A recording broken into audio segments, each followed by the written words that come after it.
우리가 읽은 오늘 말씀에서 천사 가브리엘은 마리아를 향하여 은혜를 받은 자여 평안할지어다 라며 인사를 건네고 있습니다.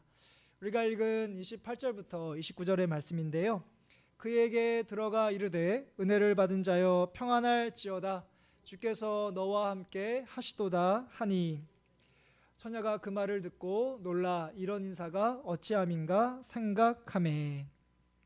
오늘 사건을 가리켜 우리는 흔히 수태고지라는 말로 표현합니다. 그러니까 마리아가 예수님을 임신하게 될 것을 알려준 사건, 알려준 일이라는 뜻입니다. 마리아는 요셉과 약혼한 사이였지만 엄연히 처녀입니다.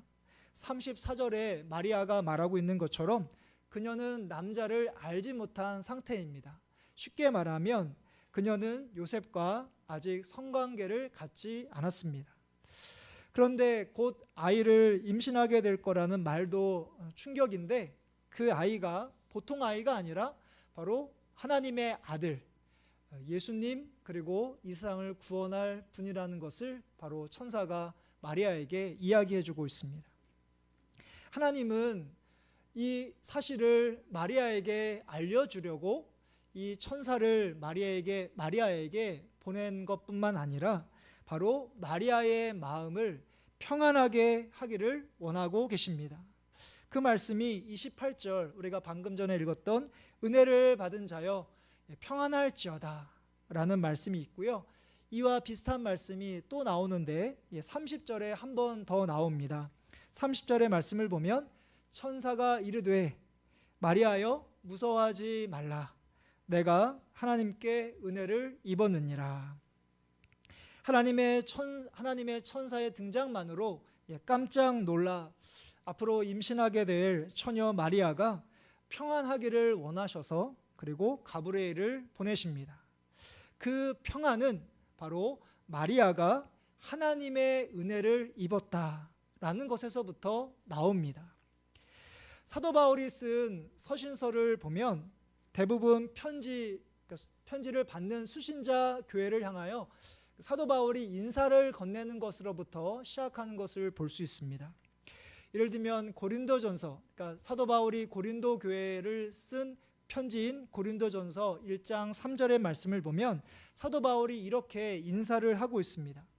하나님 우리 아버지와 주 예수 그리스도로부터 은혜와 평강이 있기를 원하노라. 그리고 에베소서, 그러니까 에베소 교회를 쓴 편지를 보면 이렇게 시작합니다. 하나님 우리 아버지와 주 예수 그리스도로부터 은혜와 평강이 너희에게 있을지어다.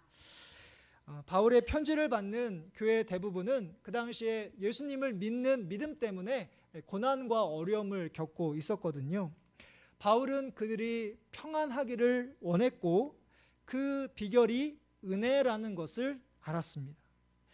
무슨 말이냐면 그들에게 고난과 어려움이 없을 때 그들이 평안한 것이 아니라 예수님의 은혜로 충만할 때 평강할 수 있다는 것을 사도 바울이 그들에게 이 편지를 처음에 쓰면서 항상 은혜와 평강, 은혜와 평안을 같이 함께 연결해서 그들에게 인사를 건넸던 것이죠.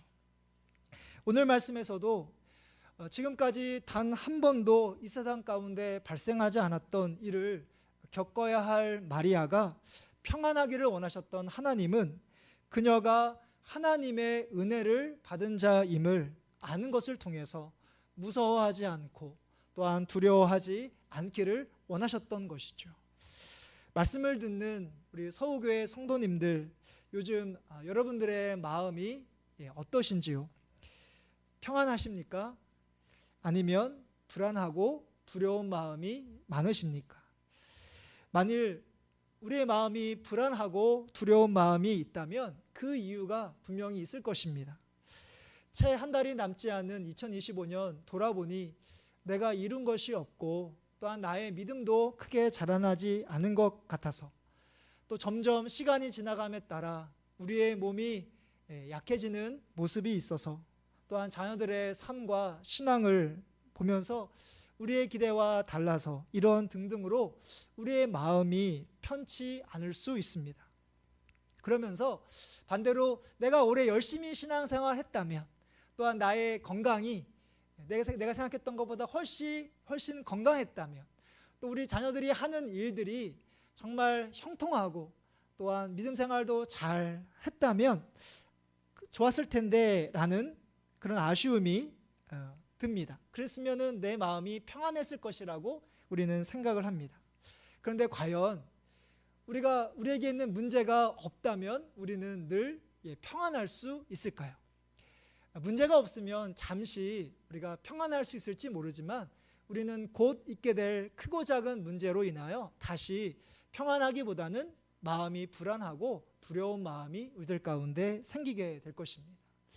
여러분들이 지금까지 신앙생활을 하면서 내가 언제 가장 마음이 평안했을까라고 생각해 보시면 지금보다 여러분들의 삶이 더 어렵고 경제적으로 힘들고 그런 순간들 가운데 있었지만 내가 예수님을 믿고 하나님이 나를 사랑하시고 내가 정말 하나님의 자녀이구나 라고 구원받았을 때, 다시 말해서 하나님의 은혜로 충만했을 때 우리가 평안했다는 것을 다시금 떠올리게 됩니다. 만일 여러분들의 지금의 모습이 평안하기보다는 불안하다면, 또한 담대하기보다는 두렵다면, 또 기뻐하기보다 슬프다면 하나님의 그 은혜를 다시 깨닫게 해달라고 하나님께 기도하시기를 바랍니다. 그 은혜란 다른 것에 있지 않습니다. 내게 부족한 것이 채워지는 것이 은혜가 아니라 바로 하나님께서 나와 함께 하신다. 내가 어느 곳에 있든지 하나님께서 나와 함께 하신다는 것을 내가 깨닫는 것, 내가 믿는 것이 바로 은혜입니다. 이사야서 46장 4절에 보면 이런 말씀이 있습니다. 이사야서 46장 4절의 말씀을 보면 너희가 노년에 이르기까지 내가 그리하겠고 백발이 되기까지 내가 너희를 품을 것이라. 내가 지었은즉 내가 업을 것이요 내가 품고 구하여 내리라 라신 말씀입니다. 하나님이 우리가 노년과 백발이 되어도 함께 하시는 이유는 바로 하나님께서 우리를 지으셨기 때문에, 하나님께서 우리를 만드셨기 때문입니다. 바로 우리의 아버지 되시기 때문에 하나님께서는 우리가 노년이 되고 백발이 되어도 항상 우리를 떠나지 않으시고 우리를 품고 구하여 내시는 분이 바로 우리 하나님이시라는 사실입니다. 여기 계신 분들 대부분은 결혼을 하셨잖아요. 결혼을 하시고 자녀들이 있으시잖아요. 근데 여러분들이 그 자녀들의 삶 가운데 그들이 어려울 때 도와주었으면 좋겠고, 그들이 힘들 때 위로해 줬으면 좋겠고, 그들이 어느 순간 어떤 곳에 있어도 여러분들이 함께 하기를 원하시는 그 이유가 있다면, 때로는 이제 자녀들이 부모의 마음을 또 힘들게도 하고 또 부모의 사랑과 그것을 깨닫지 못하고 때로 힘들게 하는 부분이 있지만, 우리가 자녀들을 포기할 수 없는 이유, 자녀들이 우리와 함께 하기를 원하는 그런 이유가 있다면 바로 우리가 자녀들을 이 땅 가운데 태어나게 했기 때문에, 바로 우리의 뱃속, 엄마의 뱃속을 통해서 이 땅 가운데 태어났기 때문에 우리 자녀들이 어떤 상황 가운데 있어도 우리가 그들과 함께 하고 있다는 사실입니다. 바로 하나님도 마찬가지입니다. 우리가 신앙과 삶이 신실할 때나, 그러나 정말 하나님을 믿는 사람이 맞을까 싶어서 죄 가운데 있을 때나, 하나님의 마음을 아프게 할 때나 변함없이 하나님은 우리와 함께 하십니다. 그래서 우리는 하나님의 은혜를 받은 자입니다. 그러므로 이제 그 하나님의 은혜 가운데 늘 평안하시기를 바랍니다. 순간순간마다 여러분들이 드는 느낌과 감정, 그것이 진리가 아니라, 그것이 정말 중요한 것이 아니라 하나님께서 여러분들을 어떻게 생각하시는지, 바로 하나님께서 여러분들과 함께 하신다, 어떤 상황 가운데서도 함께 하시는 그 은혜가 여러분들 가운데 있다는 것을 꼭 기억하시고, 어떤 상황 가운데서도 하나님께서 주시는 평안이, 또 평강이 여러분들 가운데 충만하기를 주님의 이름으로 축복합니다. 오늘 말씀에서 천사 가브리엘은 마리아가 왜 하나님의 은혜를 받은 자인지 말씀하고 있는데요, 바로 그녀가 잉태하게 될 그분이 구원자이시기 때문입니다. 31절의 말씀인데요, 31절의 말씀을 보면 보라 내가 잉태하여 아들을 낳으리니 그 이름을 예수라 하라. 이 말씀이 처음 등장하는 곳은 구약성경 이사야서입니다. 이사야서 7장 14절의 말씀을 보면 이런 말씀이 있습니다. 그러므로 주께서 친히 징조를 너희에게 주실 것이라. 보라, 처녀가 잉태하여 아들을 낳을 것이요 그의 이름을 임마누엘이라 하리라. 이 이사야서가 했던 이 말씀이 이제 오늘 신약 성경에 다시 나오는 것을 볼 수 있는데, 이사야가 활동하던 그 당시에 남유다 아하스 왕이 다스리고 있었거든요. 근데 아람이라는 이방 민족과 그리고 북이스라엘 베가라는 왕이 이제 남유다를 공격하는 그런 상황 가운데 있었습니다. 그때 이제 하나님께서 이사야 선지자를 통해서 너희들 힘으로 또는 이제 강대국을 의지해서 그들과 맞서지 말고 하나님께 표적, 하나님께 기적을 구하라 라고 그렇게 하나님께서 이사야 선지자를 통해서 이 아하스 왕에게 그렇게 권면을 했는데, 이 아하스 왕이 그 말을 듣지 않습니다. 그것에 순종하지 않습니다. 그러자 하나님께서 이 이사야서 7장 14절 말씀을 통해서 네가 나한테 표적과 징조를 구하지 않느냐? 그러면 내가 친히 징조를 너희에게 보여줄 것이다. 처녀가 잉태하여 아들을 낳는 이런 놀라운 기적을 통해서 바로 네가 하나님을 의지한다면, 함께 하시는 하나님을 의지한다면 바로 이 전쟁에서 승리하게 하실 것이다 라는 말씀이 이사야서 7장 14절 말씀입니다. 이 말씀 가운데 이제 임마누엘이라는 단어가 나오잖아요. 임마누엘. 임마누엘이라는 뜻은 하나님이 우리와 함께 하신다라는 그런 뜻입니다. 그러니까 이 난국에 처한 구약 이사야 당시에 이 아하스 왕이 그들과 함께 하시는 하나님을 의지했을 때, 바로 하나님을 신뢰했을 때 이 전쟁에서 승리하기를 바로 원하셔서 이 말씀을 주셨던 것이죠. 이 이사야 말씀이 구약 그 당시에만 끝난 것이 아니라 시간이 흘러서 600년, 700년 시간이 흘러서 이제 오늘 말씀 예수님께서 이 땅에 오시는 것을 통해서 이 말씀이 온전히 성취되고 있습니다. 먼저 이사야 말씀을 보면 보라, 처녀가 잉태하여 아들을 낳을 것이요 이렇게 되어 있습니다. 근데 오늘 말씀을 보면 내가 아들을 낳을 것이다 라고 이야기하고 있습니다. 그러니까 이사야서 말씀에서는 구체적으로 누군지 딱 이제 이야기하고 있지 않지만, 오늘 말씀에서는 바로 이 마리아라는 이 여성을 콕 집어서 너를 통해서 바로 아들이 태어나게 될 것이다 라고 그렇게 성취되고 있습니다.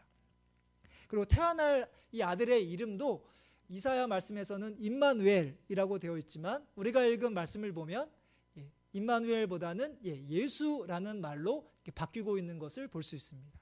예수라는 단어의 뜻은 구원자, 구주라는 그런 뜻을 담고 있습니다. 그 구원자 예수님께서 어떤 일을 하게 될 것인지 우리가 읽은 32절부터 33절에 보면 잘 소개되고 있는데요.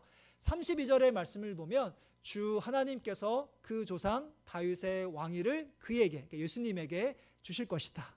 또 33절에 보면 영원히 야곱의 집을 왕으로 다스릴 것이며 라고 되어 있습니다. 그러니까 다윗의 혈통, 다윗의 왕위를 이을 것이다 라는 것은 무슨 뜻이냐면 바로 태어날 예수님이 메시아, 구주로서 이 세상을 왕으로서 구원할 것이다 라는 말씀을 우리에게 보여주고 있습니다.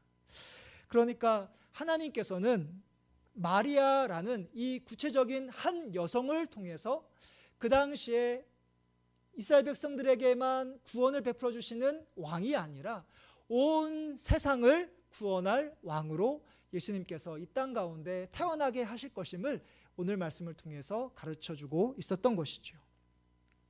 여기 계신 분들 대부분 세례를 다 받으셨잖아요. 세례를 받으실 때 이제 성경에 대해서 공부할 때 물론 이제 짧은 시간에 공부하지만 구약 성경, 신약 성경, 구약 성경이 무엇입니까? 신약 성경이 무엇입니까? 이렇게 배우는 내용이 나와 있거든요. 그래서 우리가 구약하면 어렵고 신약하면 어려울 수 있지만 성경의 중심 주제는 예수 그리스도. 혹시 모르시는 분이 계시면 성경의 주제는 예수 그리스도이시고 구약은 오실 예수님, 그 다음에 신약은 오신 예수님입니다 라고 짤막하게 그 세례교육 문답집에 적혀 있습니다. 그러니까 하나님은 구약 성경에 나와 있는 이 이사야 말씀이 그 당시 삶을 살고 있었던 남유다 백성들을 구원하기 위한 그런 말씀으로 주셨을 뿐만 아니라 그것으로 끝나는 것이 아니라 시간이 흘러서 신약으로 넘어와서 바로 이 땅에 구원자로 오시는 그 예수님을 바로 그 말씀을 통해서 우리에게 보여주고 있는 것이죠. 그리고 우리가 읽은 누가복음에서 이 땅에 오신 그 예수님이 바로 이루어지는 것을 하나님께서 약속하신 그 말씀이 믿을 수 있구나, 진리구나 라는 것을 우리에게 누가복음을 통해서 가르쳐 주고 있습니다. 우리가 또 한 가지 생각할 것은 바로 마리아라는 여성이 실제로 존재한 인물이라는 사실입니다. 26절부터 27절에 소개하고 있듯이 그녀는 갈릴리 나사렛이라는 작은 동네에 살고 있습니다. 또 그의 남편의 이름은 요셉입니다. 다윗의 자손으로 그와 약혼한 사이입니다. 어느 누구도 주목하지 않는 지극히 평범한 여성이었지만 하나님은 그녀를 통해서 예수님이 이 땅 가운데 태어나도록 그렇게 역사하고 계십니다. 제가 지금으로부터 한 23년 전 제가 처음으로 이제 교육전도사 그 사역을 시작할 때 전 이제 중고등부 사역을 했었는데 그때 아동부에서 성탄절을 맞이해서 성탄절 연극을 했던 그런 기억이 있거든요. 그 내용은 모든 내용은 다 기억할 수 없지만 그러니까 예수님이 천사들과 관련된 그런 이야기인데 천사들이 예수님이 어떻게 이 땅에 태어나실까, 이 땅에 어떻게 오실까라고 이제 저마다 천사들이 생각하다가 예수님이 이 마리아라는 여성을 통해서 그 뱃속을 통해서 태어나게 될 것이다라는 이야기를 듣고 천사들이 이제 깜짝 놀라게 되는 그런 스토리 그 성극이 아직도 이제 기억에 남는데요. 이렇게 마리아라는 여성에게서 예수님이 태어났다는 것이 우리가 기적이자 하나님의 놀라운 은혜, 역사라고밖에는 우리가 설명할 수 없는 것이죠. 마찬가지로 지금 이 자리에서 우리가 많고 많은 교회 가운데 하나님께서 우리 서우교회로 이 귀한 성도님들을 불러주시고 또 같이 함께 또 믿음 안에서 신앙생활할 수 있도록 하나님께서 우리를 이 자리로 불러주셨습니다. 20세기 또는 21세기를 우리가 대한민국에서 삶을 살아가고 있는 우리들에게 바로 하나님께서는 그 신구약 말씀을 통해서 예수님이 이런 분이시구나, 예수님이 하나님의 아들이자 우리가 구원받게 하시는 하나님의 놀라운 은혜구나 라는 것을 바로 예수님을 알도록 하나님께서 은혜를 베풀어 주셨습니다. 또한 많고 많은 사람들 가운데 우리를 콕 집어서 우리에게 찾아오셔서 정말 예수 그리스도를 우리의 구주로 믿게 하신 것이 하나님의 은혜입니다. 바로 구약 말씀과 그리고 오늘 말씀의 마리아뿐만 아니라 오늘의 삶을 살아가고 있는 우리들에게 그 누구도 세상 사람이 주목하지 않을지 모르지만 하나님께서 우리를 주목하셔서 우리로 하여금 예수님을 알고 예수님을 믿게 하신 것이 바로 우리가 하나님의 은혜를 받은 자라는 것을 꼭 기억하시고 그 하나님의 은혜 안에서 항상 하나님께 기뻐하시며 감사하시는 여러분들 되시기를 간절히 바랍니다. 이제 마지막 부분을 보시면 이제 마리아가 남자를 알지 못하는 내게 어떻게 이 일이 일어날 수 있습니까? 라고 하자 하나님의 말씀은 결코 능치 못하심이 없다라고 말씀하십니다. 37절의 말씀인데요. 대저 하나님의 모든 말씀은 능하지 못하심이 없느니라. 35절의 말씀을 보면 이 모든 일, 그러니까 예수님이 마리아를 통해서 이 땅 가운데 태어나게 되는 이 모든 일들은 성령께서 내게 임하시고 지극히 높으신 이의 능력이 너를 덮으심으로 이 일들이 일어날 것이다 라고 이야기합니다. 그런데 이것으로 끝나지 않습니다. 이것으로 끝나지 않고요. 천사는 여기서 엘리사벳이라는 한 여성의 이야기를 꺼내고 있습니다. 36절의 말씀인데요. 보라 내 친척 엘리사벳도 늙어서 아들을 배었느니라. 본래 임신하지 못한다고 알려진 이가 이미 6달이 되었나니. 엘리사벳이 누구냐면 우리가 잘 아는 세례자 요한의 어머니입니다. 세례자 요한의 엄마입니다. 엘리사벳과 그의 남편 사가랴의 내용이 우리가 읽진 않았지만 누가복음 1장에 보면 나와 있습니다. 이 사가랴와 엘리사벳 부부는요, 하나님 앞에 의인이었고 또한 모든 율법을 온전히 지켰던 그런 사람이었습니다. 하지만 그 가정에 자식이 없었습니다. 또한 두 사람 모두 나이가 많았습니다. 그런데 하나님께서 주의 사자를 보내셔서 이 가정에 아이를 주시는데 그 아이가 바로 우리가 잘 아는 세례자 요한입니다. 엘리사벳은 세례자 요한을 임신한 지 6개월이 되었습니다. 6개월. 그래서 오늘 말씀의 첫 시작을 그냥 지나쳐 버리기 쉬운데 바로 오늘 말씀의 첫 부분을 보시면 26절을 보시면 여섯째 달에 천사 가브리엘이 하나님의 보내심을 받아 갈릴리 나사렛이라는 동네에 가서 이렇게 여섯째 달로 시작합니다. 이 여섯째 달이 의미하는 것은 바로 엘리사벳이 임신한 지 여섯째 달이 되었다. 그러니까 세례자 요한을 가진 지 여섯째 달이 되었다라는 사실입니다. 가브리엘 천사는 어떻게 마리아가 내 뱃속에서 이 아이가 태어날 수 있습니까? 어떻게 구주가 태어날 수 있습니까? 라는 질문에 대하여 바로 앞서 임신한 친척 엘리사벳을 예를 들면서 하나님의 능하심은, 하나님의 능력은 능하심이 있다, 능치 못함이 없다라고 말씀하시자 마리아는 드디어 38절에서 주의 여종이오니 말씀대로 내게 이루어질 것입니다 라고 위대한 신앙 고백을 드리고 있습니다. 하나님의 능력으로 임신한 그 엘리사벳을 사용하셔서 바로 마리아가 순종하게 하는 것처럼 바로 우리도 하나님의 말씀에 순종할 수 있는 여러분들 되시기를 바랍니다. 이곳에서 이제 신앙생활을 하면서 어떤 분을 통해서 저 성도님이 정말 하나님 앞에 나와서 신앙생활하게 될 줄은 꿈에도 생각하지 못했습니다 라는 이야기를 들었던 적이 있습니다. 그때는 미처 제가 생각하지 못했는데 오늘 말씀을 준비하면서 누가 보더라도 예수님을 믿지 않을 거라는 그 분을 하나님께로 인도하신 그 사건을 통해서 하나님의 역사, 하나님의 기적을 통해서 바로 이미 예수님을 믿고 있는 우리들에게 하나님의 능력은 끝이 없구나, 하나님께서 역사하신 것이구나, 하나님이 살아계시는구나 라는 것을 우리로 하여금 깨닫게 하시려고 그렇게 인도하셨음을 말씀을 준비하면서 깨닫게 되었습니다.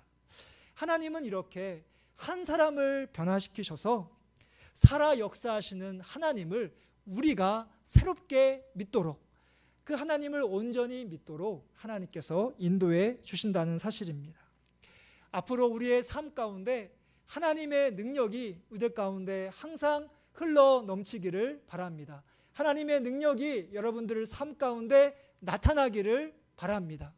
내가 하나님의 능력을 경험해서 내가 더 많은 것을 누리고 더 많은 복을 얻기 위해서가 아니라 바로 하나님의 능력이 나타난 나를 통해서 하나님을 믿지 않는 사람들이 하나님을 믿게 하는 역사가, 또한 하나님을 믿고 있는 사람들이 하나님을 온전히 믿게 되는 그런 역사가 우리 삶 가운데 나타난 하나님의 능력을 통해서 일어나기를 주님의 이름으로 축복합니다. 말씀을 마무리하려고 합니다. 마리아가 구주 예수님이 자신에게서 태어날 것을 알게 되는 오늘 말씀을 통해서 우리 역시도 하나님의 은혜를 받은 자임을 꼭 기억하시기를 바랍니다.